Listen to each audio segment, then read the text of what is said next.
شفیع صاحب رحمۃ اللہ علیہ اپنی ایک کتاب میں ایک واقعہ لکھتے ہیں کہ ایک مرتبہ ہم حضرت حکیم الامت نور اللہ مرقدہ کی مجلس میں تھانہ بھون حاضر تھے۔ ہمارے ایک بڑے عزیز بزرگ حضرت خواجہ عزیز الحسن صاحب دامت رحمۃ اللہ علیہ تشریف لائے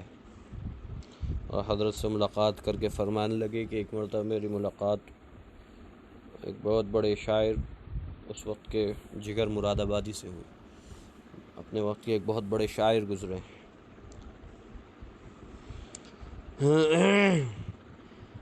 اور کہنے لگے کہ جگر مراد آبادی نے مجھ سے کہا کہ تھانہ بھون جانے اور حضرت کی زیارت کرنے کو بہت دل چاہتا، مگر میں اس مصیبت میں مبتلا ہوں کہ شراب کو میں نہیں چھوڑ سکتا، بس اس لیے مجبور ہوں کہ بھئی اس منہ سے میں کہاں جاؤں حضرت کے پاس، اس منہ سے میں حضرت کے پاس کس طرح جاؤں۔ حضرت حکیم الامت نور اللہ مرقدہ خواجہ صاحب سے سوال کرنے لگے، آپ نے کیا جواب دیا؟ انہوں نے یہ بات آپ سے کہی تو آپ نے کیا کہا؟ خواجہ عزیز الحسن صاحب نور اللہ مرقدہ فرمانے لگے کہ میں نے کہا کہ بات تو صحیح ہے آپ کی،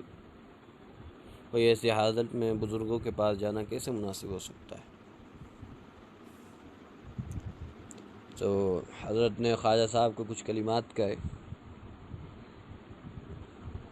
اور پھر فرمایا کہ خواجہ صاحب ہم تو آپ کو بڑا سمجھدار سمجھتے تھے، یہی سمجھتے تھے کہ آپ طریق کو سمجھ گئے، یہ ہمارا خیال غلط ثابت ہوا۔ تو یہ جب کچھ کلمات سنے حضرت حکیم الامت کے خواجہ صاحب نے بڑا تعجب ہوا اور خواجہ صاحب نے بڑا تعجب میں حضرت سے سوال کیا، حضرت تو میں کیا کہتا، اگر میں یہ نہ کہتا تو میں کیا ان سے کیا کہتا اور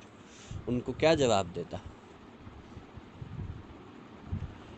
تو حضرت حکیم الامت نور اللہ مرقدہ فرمایا آپ کہہ دیتے کہ جس حال میں ہو اسی میں چلے جاؤ، یہ بہت امکانی بات ہے، اللہ تعالیٰ کو آپ کی وہاں کی حاضری ہی آپ کے لیے ہدایت کا ذریعہ بن جائے، بھائی اس بلا سے اس مصیبت سے چھٹکارے کا ذریعہ، نجات کا ذریعہ بن جائے، آپ اسی حالت میں چلے جاؤ۔ اور حقیقت یہ ہے کہ حضرت اشرف علی تھانوی نور اللہ مرقدہ یہ حکیم الامت اور امراض نفسانی کے حاذق طبیب تھے۔ جب جگر مراد آبادی کے حضرت نے یہ الفاظ سنے، ان کے طرز کلام، اپنے فعل پر ندامت، بزرگوں سے محبت، جب حضرت نے سنا تو حضرت نے اس سے اندازہ لگایا کہ آئیں گے تو ان کی اصلاح ہو جائے گی، اس لیے حضرت نے یہ جواب ان کو خواجہ صاحب سے کہا کہ آپ یہ جواب دے دیتے۔ بہرحال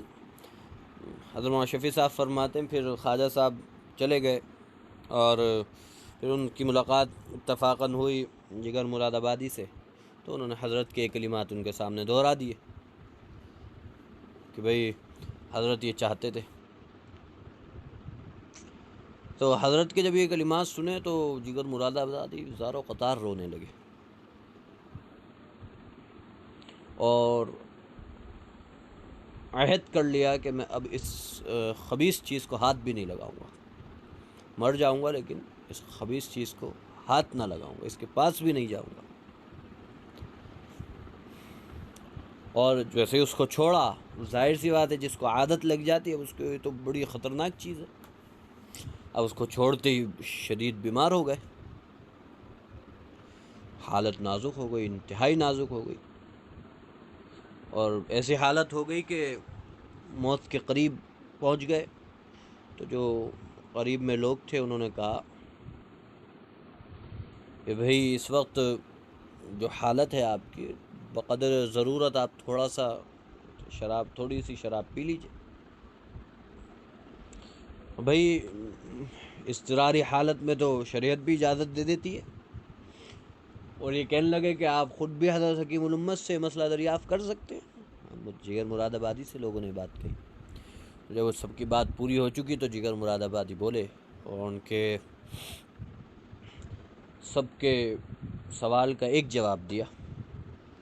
اور کہا کہ اب تو چھوڑ چکا ہوں، اب تو میں اس کو چھوڑ چکا۔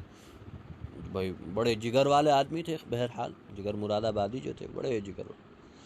پختہ عزم کر چکے تھے، تو یہ جواب دیا کہ بھائی میں اس کو چھوڑ چکا ہوں، اگر میری زندگی مقدر ہوگی تو انشاءاللہ تعالی اس کو چھوڑ کر ہی زندہ رہوں گا، اور اگر میری موت آئی ہے، میرا وقت آ گیا ہے، جس وقت مقررہ کو اللہ تعالیٰ نے میرے لیے جس وقت کو اللہ تعالیٰ نے میرے لیے مقرر کیا ہے وہ آ گیا، میں کیوں اس خبیث چیز کو پی کر اپنا منہ گندا کر کے زبان گندی کر کے اللہ کے دربار میں جاؤں۔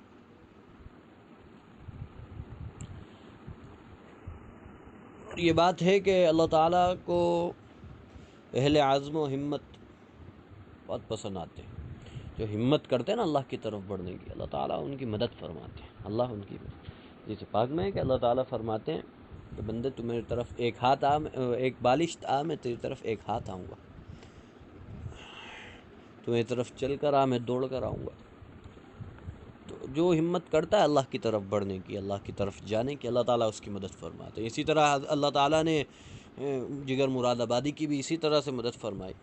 اور اپنی قدرت کاملہ سے چند روز کے بعد ہی ان کو شفا عطا فرما دی۔ اب ظاہر اور باطنی، اب ان مرضوں سے حضرت یہ جو جگر مراد آبادی تھے پاک ہو چکے تھے۔ جب اس سے شفا آ گئی تو یہ پھر تھانہ بھون حضرت کی خدمت میں حاضر ہوئے۔ حضرت نے بڑے احترام اور محبت کا معاملہ فرمایا، اور حضرت نے ان سے فرمایا مجھے آپ کا ایک شعر بہت ہی پسند ہے، بہت زیادہ پسند ہے، میں بار بار اس کو پڑھا کرتا ہوں۔ اور حضرت نے یہاں تک ان کو فرمایا کہ کسی شاعر کو اگر میں انعام دیتا کسی شعر پر، تو اس شعر پر آپ کو بہت بڑا انعام دیا جاتا۔ وہ شعر پھر حضرت نے بعد میں فرمایا کہ میری طلب بھی کسی کے کرم کا صدقہ ہے، میری طلب بھی کسی کے کرم کا صدقہ ہے، قدم یہ اٹھتے نہیں اٹھائے جاتے ہیں، قدم اٹھتے نہیں ہیں۔ اب یہ نہیں کہ آدمی خود بیٹھا ہے گناہوں کی معصیت کے ڈیرے میں، اس کے خندق میں، اس کے دلدل میں پڑا ہوا ہے، اور یہ چاہتا ہے کہ میں خود نکل کے چلا، خود نہیں، نکلنا پڑتا ہے۔ قدم یہ اٹھتے نہیں اٹھائے جاتے ہیں، یہ جگر مراد آبادی کا ایک پرانا شعر، تو حضرت کو یہ شعر بہت پسند تھا، حضرت بار بار یہ شعر فرمایا کرتے تھے۔ تو اللہ تعالیٰ کو جہاں جس کی ہدایت جہاں پر منظور ہو، دیکھی کتنی بڑی مصیبت میں مبتلا، اور اللہ تعالیٰ نے ان کو کس طرح سے نجات عطا فرمائی۔ بہرحال اللہ کے کرم کا کوئی اس کا ثانی نہیں ہے، وہ کس طرح سے کرم فرماتا ہے۔ اللہ تعالیٰ ہم سبھی کو بھی ہدایت عطا فرمائے۔ بہرحال